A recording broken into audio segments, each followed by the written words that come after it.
Everybody like, okay. So what's your favorite superhero? Spider-Man. Spider-Man? Spider-Man. Spider-Man. Even though he's not a couple. Batman? Okay. Yeah, okay. Who's your hero? Deadpool? Deadpool, Spider-Man, Iron Man, Spider-Man. Spider-Man, Ant-Man. Okay. Now, what if I told you there was a school that actually teaches these skills, that could teach you those skills? I would want to go to that. Yes. Okay. How to think, fight, solve, and use deductive reasoning like these individuals. How would you guys like that? Now, the only requirement is that you have these three basic things, or these few basic things. Nothing more, nothing less. Morals, respect, integrity, manners, and pride. What if there's a school that taught you how to fight just like that? How to hunt things, how to capture things like the werewolf, chupacabra, zombies, Bigfoot, Yeti, vampires, ghosts. How many of you guys would be willing to be recruited into this with your parents' permission, of course? How many of you guys would like to be involved in something like that? You got what it takes? You, Yes. you say no? You're not ready for that? Okay, it's all good. Okay. So, well, this is the thing about it. This is just the book for you. It's got that in it. So what I'm going to do, I'm going to read the first chapter, but I need to present you that information, let you know some of what the benefits of a bully is about. Each class, if you're chosen into the program with the benefits of a bully, once you read it, they will, evaluate you on your strengths and your weaknesses. The basic three things are supernatural, paranormal, and cryptic. Okay. So the last question before we start, and I'll ask a few more questions, then tell you about the Kindle Fire contest that we have. All these things. So if you guys got any questions, feel free to ask. Okay. So we're ready to start off.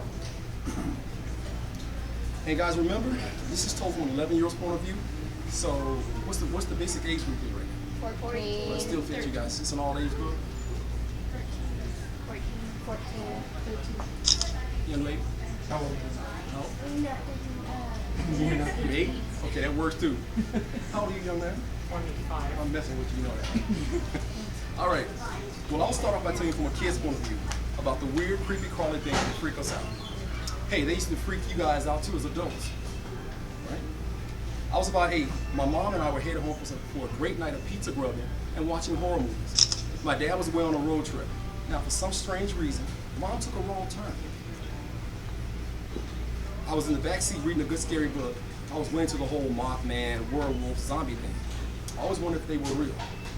When it got a bit foggy on the road, a tire blew out or something. My mom was really upset. Good thing my dad had shown her how to change the light. I tried to get out and help. She said, get back into the car. The strange thing is she had a puzzled look on her face. She kept looking around. I guess to make sure everything was safe. Well, as safe as it could be. You can only see a few feet in front of her face. My mom was working pretty fast, and I felt the car lift over to the left a little bit. I felt bad not helping. My dad always told me to help ladies, especially Mom. Felt like I was letting him down. But I had to respect my mother, because talking back in our household was never tolerated. She hit the tire on, and I could see her wipe her forehead. Then my dog Roscoe started growling and looking towards the back of the car. My mother looking back way too much also, straining hard to peer through the fog. I looked over the back seat and asked Roscoe what was wrong. When suddenly a high-pitched screech broke through the fog. It was spooky. I peeked over the back seat and I could see something moving back and forth in the fog. I yelled at my mother, get in the car. As quickly as I opened the door, Roscoe streaked out of the car as going to protect my mom. He stood by our side growling and barking. And again, I tried to get out with the Little League slogan, aluminum bat that my mom keeps in the car. She said it's for protection. Again, she says, get us to stay in the car. This time she seemed angry, she looked at me. And in the blink, bam, she was knocked to the ground and screaming. But our dog Roscoe was in the mix, fighting really hard as the door slammed shut on him. Well, this time I wasn't staying put. That's my mom out there fighting for her life. She crawled back to the back of the car as Roscoe bought her a little time. I could barely see the thing, but I hit in the head as hard as I could with the bat. It yelled and turned, and it looked at me, its eyes glowing yellow. Roscoe again was on that thing.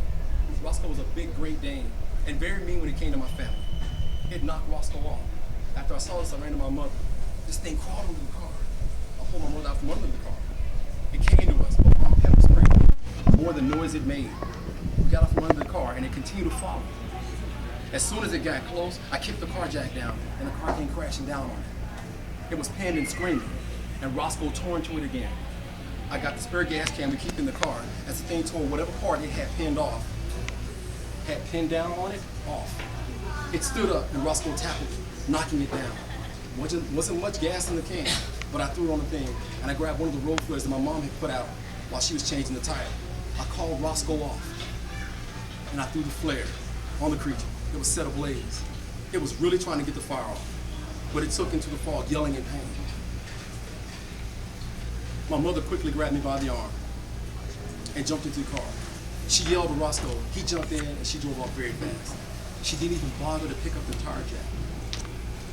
I looked out the back window, but all I could see was the fire as it slowly faded into the fog as we got away.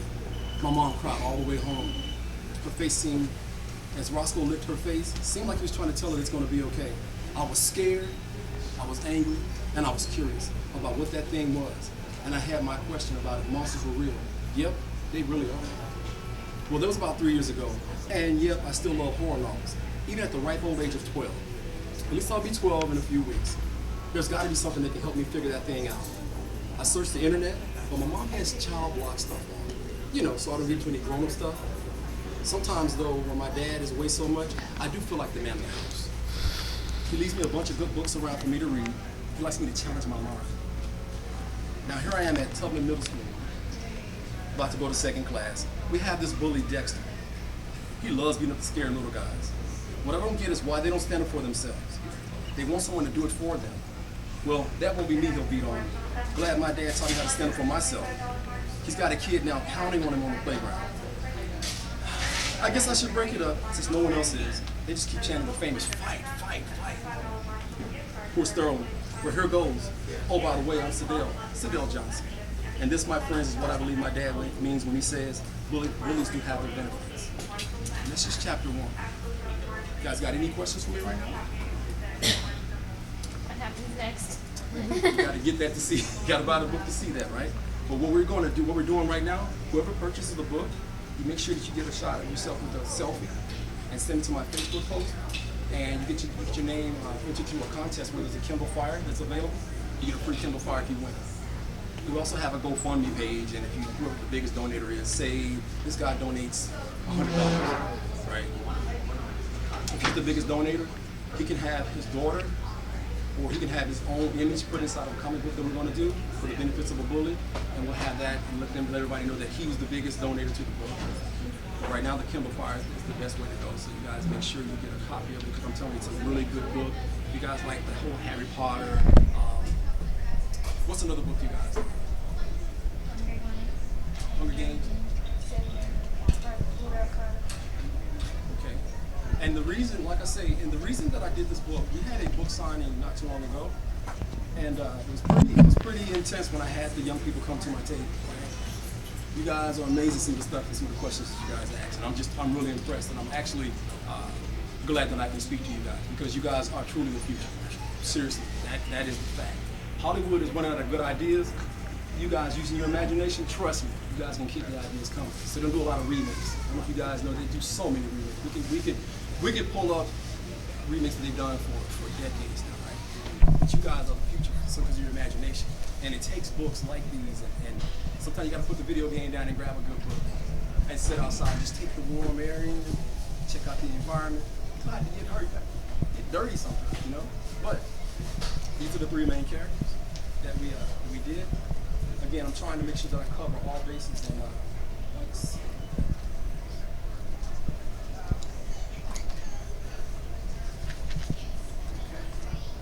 This, you guys, is Sidell.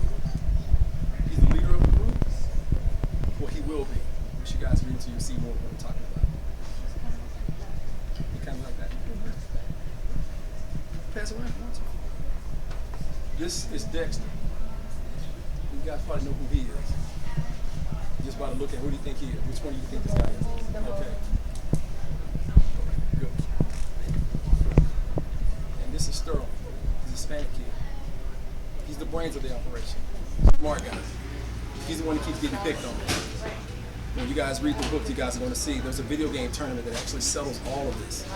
And the video game is amazing. I've had people call me and go, man, you sure you're gonna make a patent? So get that book out there and market it, and then have the video game out there too. I'm like, man, y'all talking really crazy. It's expensive. Stuff is expensive. So, but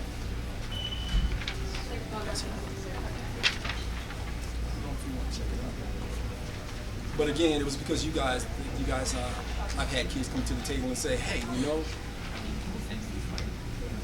smart guy. How they recruit you guys, again, is based on intelligence, your grit, your tactical skills. That's how they recruit. And there's always some guy in the shadows watching. There's some guy in the shadows watching. He's trying to recruit you guys. There's something that ends up coming out, and it's he's say a recruiter, and these guys are recruiting you guys. So basically, you guys will become the next Men in Black. But you get your own missions, but there's always somebody watching you guys to make sure that you don't get hurt or get killed because they have some really nasty stuff. Let me ask you guys a question. Who's been sitting around the house? You guys aren't easily spooked, are you? Let me show you how spooky some of these things are. Tell me, when have you ever been sitting at the house, right? You see something black out of the shadow corner of your eye, you don't know what the heck that was. You've seen it, huh? Oh, yeah. You've seen it, huh? Yeah, but have you seen it? You seen it? What do you think it is? What do you think it is? The recruiter. The recruiter? What do you think it is? Oh no. What do you think it is? Ghost? It's pretty close. It ain't nothing. Because how many times have you seen it? Once or twice? How many times have you seen it? Yeah, well, like not that How many much. times have you seen it? How many times have you seen it? How many times have you seen it, you all? How many times have you seen it, Alejandro? Several. See? And I've seen it several. So y'all know we ain't all seeing nothing. There's a lot of ancient Native Americans and other cultures that talk about those shadow beings that are popping around. Yeah, and that's legit. You have something that they're facing called the Mold.